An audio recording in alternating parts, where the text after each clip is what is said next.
Selamat pagi anak-anak, senang hari ini bisa ketemu dengan kalian lagi. Semoga kalian tetap dalam keadaan sehat, tetap dalam keadaan semangat untuk mengikuti proses pembelajaran. Hari ini adalah pertemuan kedua kita untuk mata pelajaran sejarah Indonesia. Kita akan membahas tentang yang namanya penjelajahan samudera yang dilakukan oleh bangsa Eropa.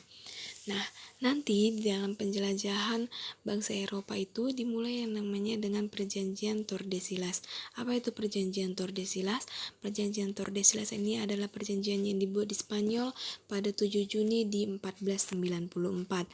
Apa isi dari perjanjian ini?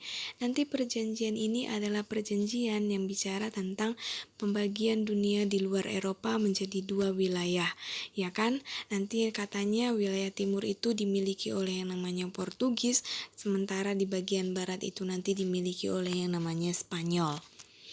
Kita masuk ke yang pertama, penjelajahan yang dilakukan oleh yang namanya bangsa Portugis. Nanti ini dimulai dengan yang namanya Bartolomeus Dias. Ini dimulai di 1487.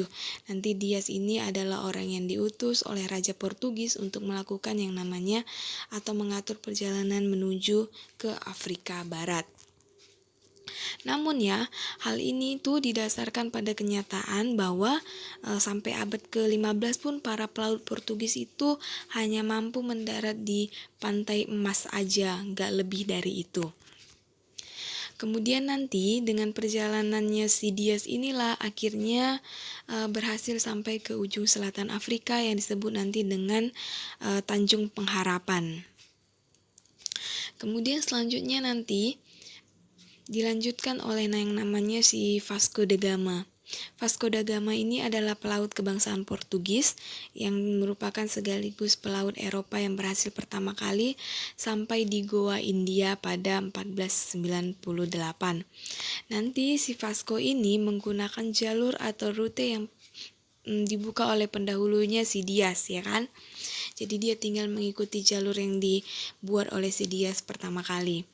Kemudian nanti di Goa, Portugis ini pertama kali mendirikan kantor kongsi dagang di Asia. Kemudian atas kesuksesannya inilah si Vasco da Gama ini diangkat sebagai penguasa di Goa atas yang namanya pemerintahan atau atas utusan yang namanya Portugis, pemerintahan Portugis. Kemudian kita lanjut ke Alfonso. Alfonso ini adalah seorang pelaut juga kebangsaan Portugis yang pernah menjabat sebagai gubernur di kantor dagang Goa. Nanti dari India ini kemudian ia meneruskan pelayaran ke arah timur pada tahun 1511. Rombongannya berhasil mencapai Malaka di Semenanjung Melayu.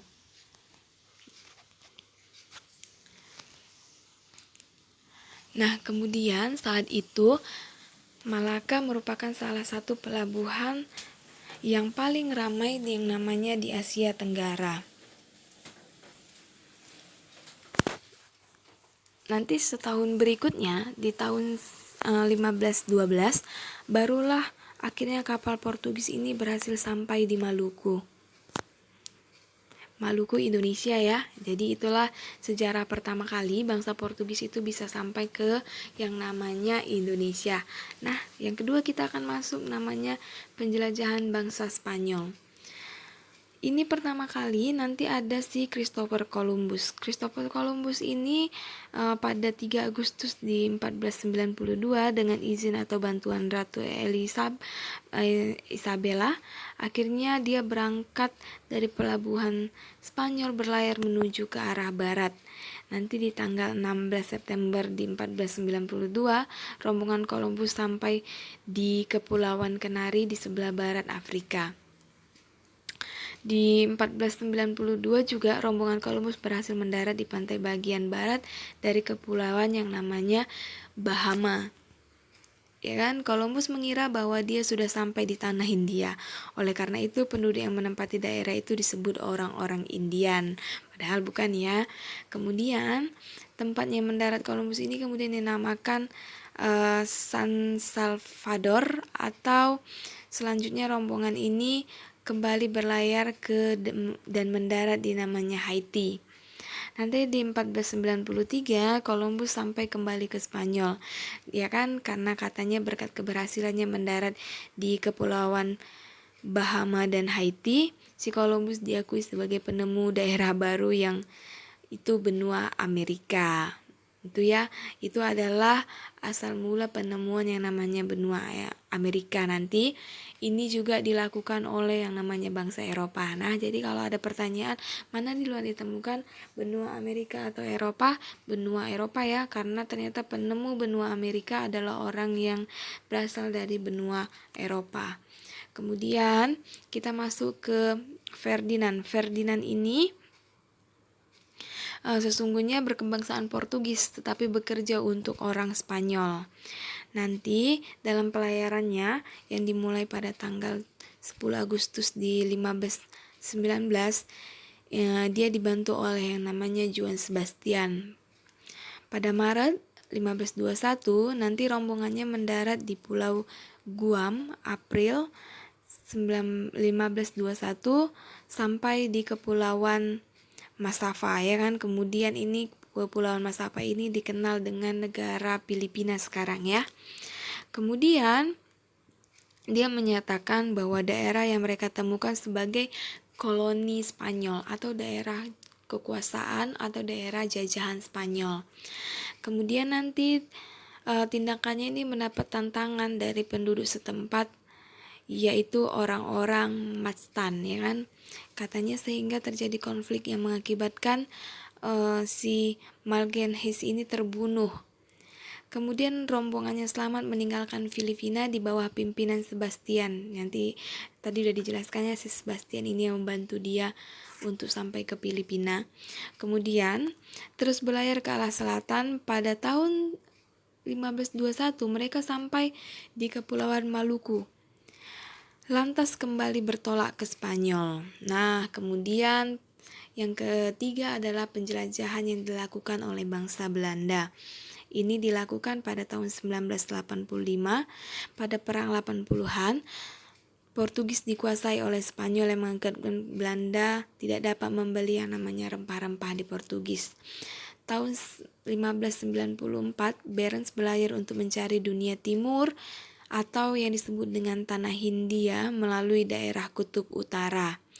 Keyakinannya tentang bentuk bumi yang bulat ini maka sekaligus dari utara atau barat akan sampai ke yang namanya pulau di timur. Nah, ini dia ya.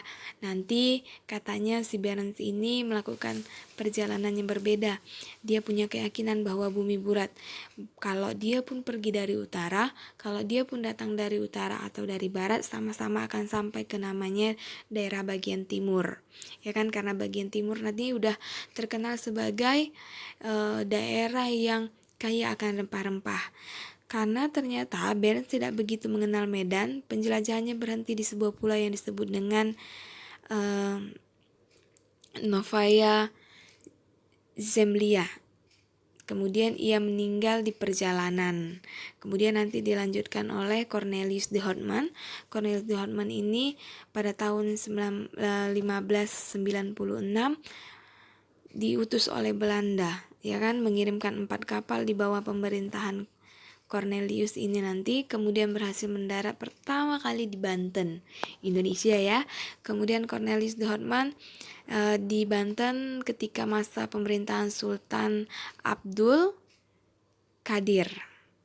Nah, pelabuhan Banten yang sangat strategis dan adanya hasil rempah-rempah mendorong Cornelius berambisius untuk memonopoli perdagangan di Banten. Hal ini tentu tidak diterima oleh rakyat dan penguasa Banten ya.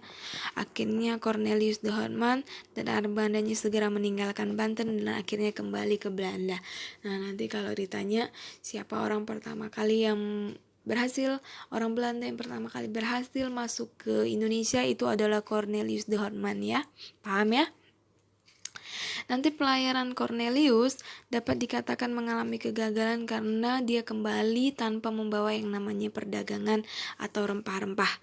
Kemudian dilanjutkan oleh yang namanya Jacob van Eyck. Pada pelayaran Belanda yang kedua ini dipimpin oleh si Jacob dan berhasil mendapatkan rempah-rempah khususnya lada. Dari Banten, kemudian Belanda melanjutkan perjalanan ke Tuban dan ke Maluku. Di Maluku, Belanda berhasil membawa rempah-rempah untuk dibawa pulang ke negerinya Belanda. Oke, sekian ya nak yang bisa Ibu sampaikan hari ini. Semoga bisa menangkap ya tentang sedikit ringkasan kita mengenai penjelajahan yang dilakukan oleh bangsa Barat. Terima kasih, tetap jaga kesehatan.